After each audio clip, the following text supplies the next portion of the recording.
사도신경으로 우리의 신앙을 하나님 앞에 고백합니다.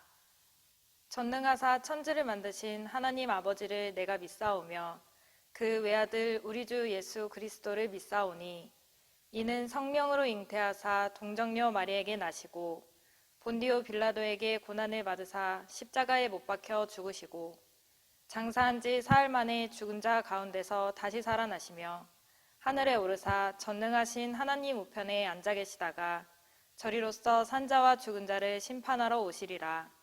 성령을 믿사오며 거룩한 공회와 성도가 서로 교통하는 것과 죄를 사하여 주시는 것과 몸이 다시 사는 것과 영원히 사는 것을 믿사옵나이다. 아멘. 오늘의 말씀 잠언 26장 1절에서 16절 말씀입니다.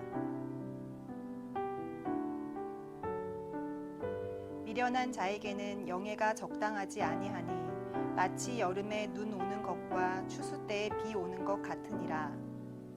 까닭 없는 저주는 참새가 떠도는 것과 제비가 날아가는 것 같이 이루어지지 아니하느니라. 말에게는 채찍이요 나귀에게는 재갈이요 미련한 자의 등에는 막대기니라. 미련한 자의 어리석은 것을 따라 대답하지 말라. 두렵건대 너도 그와 같을까 하노라. 미련한 자에게는 그의 어리석음을 따라 대답하라. 두렵건대 그가 스스로 지혜롭게 여길까 하노라. 미련한 자 편에 기별하는 것은 자기의 발을 베어 버림과 해를 받음과 같으니라. 저는 자의 다리는 힘 없이 달렸나니 미련한 자의 입의 잠언도 그러하니라. 미련한 자에게 영예를 주는 것은 돌을 물매에 매는 것과 같으니라. 미련한 자의 입의 잠언은 술 취한 자가 손에 든 가시나무 같으니라. 장인이 온갖 것을 만들지라도 미련한 자를 고용하는 것은 지나가는 행인을 고용함과 같으니라. 개가 그 토한 것을 도로 먹는 것 같이 미련한 자는 그 미련한 것을 거듭 행하느니라. 내가 스스로 지혜롭게 여기는 자를 보느냐? 그보다 미련한 자에게 오히려 희망이 있느니라. 게으른 자는 길에 사자가 있다, 거리에 사자가 있다 하느니라. 문짝이 돌저기를 따라서 도는 것 같이 게으른 자는 침상에서 도느니라. 게으른 자는 그 손을 그릇에 넣고도 입으로 올리기를 괴로워하느니라.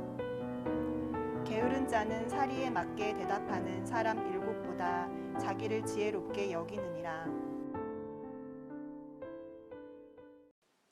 어느 지방에 있는 교회에 있었던 일입니다. 그 시골 교회에 믿음 생활을 열심히 하던 이 학생의 아버지가 생각을 했습니다. 사회생활을 잘하려면 술과 담배를 할 줄 알아야 하는데 이런 할 줄 모르니 회사에 나가 윗사람들에게 잘 보이겠냐고 생각하시면서 성공하지 못할 것이라고 아버지는 생각했습니다. 그런 생각을 하다 보니까 교회를 열심히 잘 다니고 올바르게 생활하고 있던 이 아들을 교회에 가지 못하도록 했습니다. 교회도 열심히 다니던 이 학생이 나오지 않고 있자 그 교회 목사님과 사모님은 그 학생의 집에 신방을 갔습니다. 똑똑똑 대문을 두드리자 이 학생의 아버지가 나오더니 들어오란 말도 없이 문 앞에 서서 목사님에게 말합니다. 우리 애는 외아들인데 이 애가 계속 교회에 다니게 되면 술과 담배도 못하는 마치 계집아이 같이 될 테니 그런 아들을 어떻게 세상에서 잘 살겠소? 라고 하는 말과 동시에 여러 가지 이유를 대면서 예수를 믿는 것을 비난을 했습니다. 그런 비난 속에서도 목사님은 그 아버지에게 말을 합니다. 요즘같이 이 험한 세상에서 자식이 어떤 길로 빠지게 될지는 우리가 어찌 알겠습니까? 그러니 하나님께 맡기고 말씀대로 살면 지혜로운 사람, 세상을 이끄는 사람으로 하나님께서 인도해 주실 것이오 라고 말씀하시면서 예수를 잘 믿으면 지혜로운 사람, 부모에게 효도하는 이 올바른 사람이 될 것이라고 권면을 했습니다. 하지만 그때마다 그 아이의 아버지는 말합니다. 글쎄 우리 아들은 그럴 리가 없소. 당신네 아들이나 잘 키우시오 라고 큰소리치며 문전박대를 했습니다. 시간이 흘러 이 3년이나 지난 이 시간 속에 어느 날 갑자기 학생의 이 부모가 목사님에게 찾아왔습니다. 목사님, 제발 좀 도와주세요. 아들이 취직해서 서울에 갔는데 술 배우고 노름을 배워서 툭하면 집에서 땅을 팔아 내놓으라고 행패를 부리며 주먹질을 하니 어쩌면 좋겠습니까? 제발 좀 도와주세요라고 이야기를 했습니다. 여러분, 이 이야기를 들으면서 어떤 생각이 드시나요? 에고, 그러니 인생의 첫 단추를 잘못 맞추다니. 그렇지. 아무리 해봐라 안 되지. 그러니 진작에 목사님의 권고를 들었더라면 좋잖아 라고 생각하실 것입니다.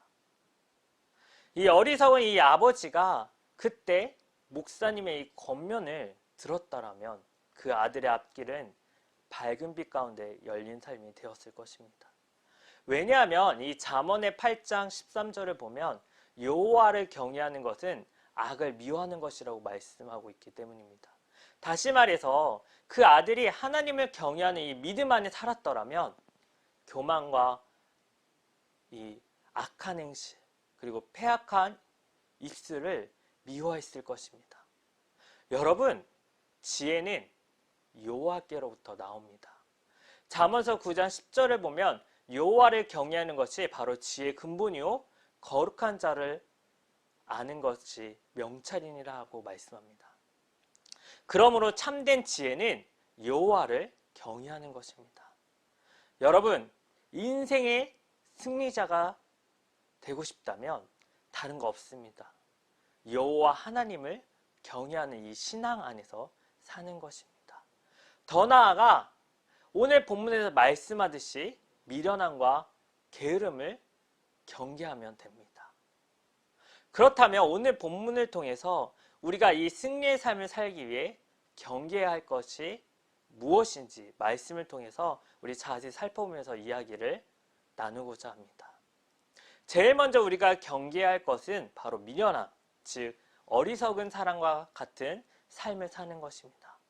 여기서 말하는 이 미련함은 단순히 성격적으로 우둔한 삶을 가리키는 것이 아니라 바로 도덕적으로 결함이 있는 사람입니다. 그래서 잠언은 가장 치명적인 이 미련함은 스스로를 지혜롭다라고 여기는 자로 규정을 합니다. 그렇기 때문에 이 미련한 사람들은 자신의 능력으로 그것들을 모두 안다고 느낀다는 것입니다. 따라서 이 미련한 사람은 하나님을 경외하지 않는 바로 어리석음에 빠져버린 것입니다. 뿐만 아니라 옳지도 않은 이 자신의 행실에 만족하고 있는 그런 사람이라는 것입니다. 이런 사람에게는 구제책이 없으면 결코 성공할 수가 없습니다. 피조물인 이 인간의 이 생사화복은 오로지 하나님 손에 달려 있습니다. 그런데 그 하나님을 자기의 삶에서 배격하는 것은 세상에서 가장 미련한 행위입니다. 여러분, 만물을 지으시고 이 숨겨두신 여호와의 지혜를 하나씩 깨달음을 배워갈 때마다 우리는 자신의 연약함을 알고 하나님께 지혜를 구하게 됩니다. 우리 속담에 읽는 변은 스스로 머리를 숙인다라는 말처럼 삶의 지혜를 체득한 자는 매우 겸손합니다. 그래서 이런 사람들은 자신의 분수를 알기에 적절한 이 행동을 하게 됩니다. 반면에 이 미련한 사람은 자신의 이 분수와 한계를 모른다라는 것입니다. 그런데도 이 세상의 모든 것에는 각자의 어울림이 있다라고 합니다. 지혜로운 사람에게는 그 나름의 어울림이 있고 또 미련한 사람에게는 또 다른 나름대로의 어울림이 있다라는 것입니다. 그런데 이 미련한 사람에게 전혀 어울리지 않는 이 권력이나 임무를 가졌을 때는 매우 위험합니다. 그로 인해 많은 사람들이 피해를 보게 됩니다. 한 공동체나 이 나라를 패망으로 이끄는 것을 우리는 역사를 통해 잘 알고 있습니다. 여러분, 우리 시대는 이 자화자찬의 시대라서 많은 사람들은 자신의 이 잘남이나 매력을 홍보하면서도 과시하려고 합니다. 남들이 알아주지 않는 것에 못 견디고 인기가 떨어지는 것을 두려워합니다. 그러다 보니 어느 순간 자신의 이 피해만 생각하고 다른 사람들의 피해까지는 생각하지 않는 사람이 됩니다. 그런 사람에게는 큰 일을 맡길 수가 없는 것입니다. 왜냐하면 그런 사람은 명백하게 많은 사람들에게 큰 피해를 가져올 것이 명확하기 때문입니다.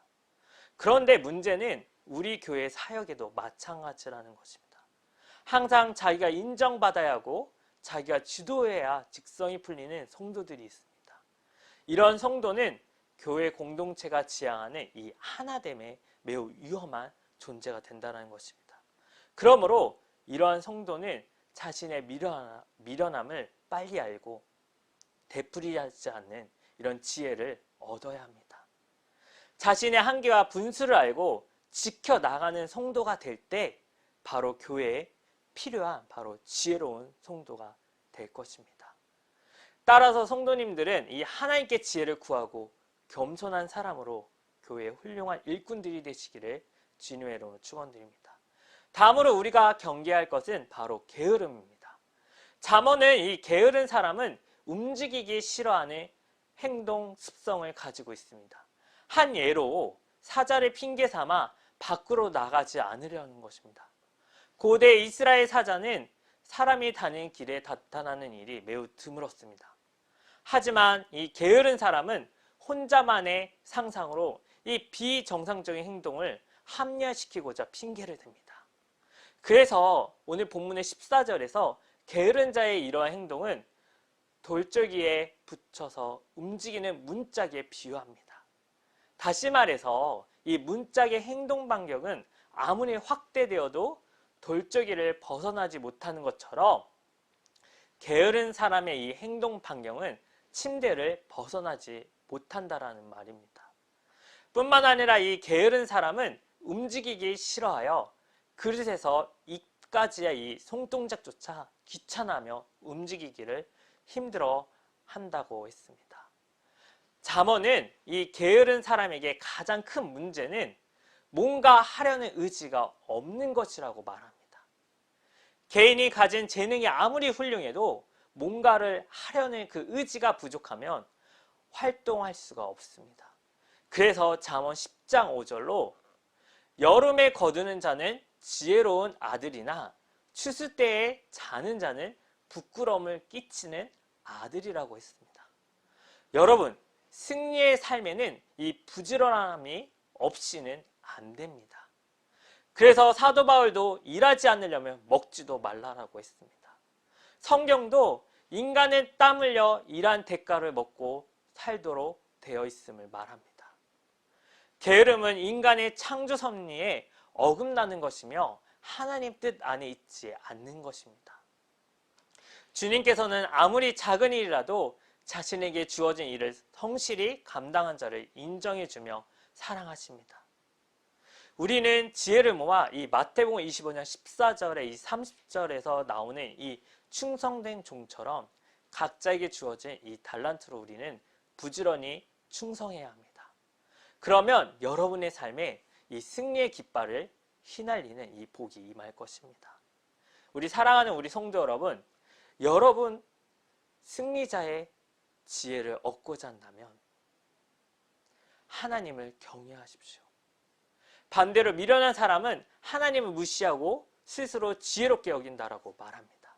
그런데 실상은 26장 이 12절에서 스스로를 지혜롭게 여기는 자는 미련한 자보다 더 못한다라고 선포합니다.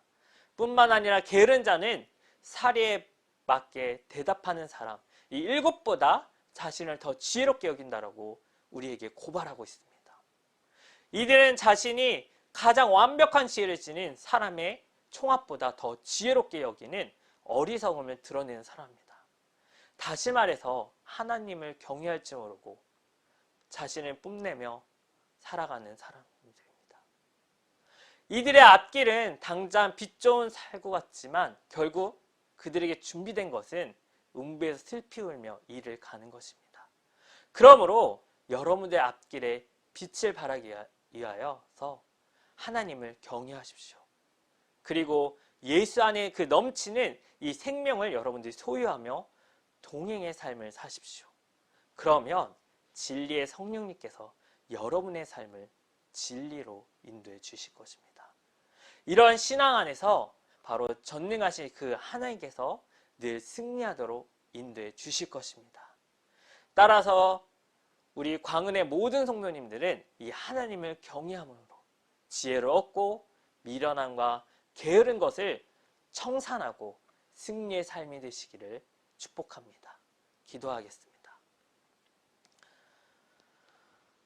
살아계신 하나님 아버지 감사 영광 드립니다. 주님 아버지, 우리가 늘 하나님의 말씀 가운데 여호와를 경외함으로 미련한 자가 되지 않도록 주님 성령께서 우리의 삶 가운데 인도해 주시고 늘 주님의 맡겨주신 일 가운데 최선을 다하며 게으른 자가 되지 않도록 주여 인도하여 주시옵소서.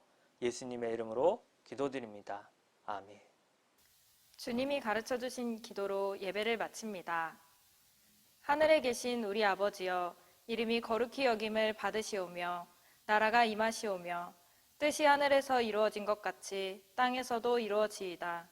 오늘 우리에게 일용할 양식을 주시옵고 우리가 우리에게 죄 지은 자를 사하여 준 것 같이 우리 죄를 사하여 주시옵고 우리를 시험에 들게 하지 마시옵고 다만 악에서 구하시옵소서. 나라와 권세와 영광이 아버지께 영원히 있사옵나이다. 아멘.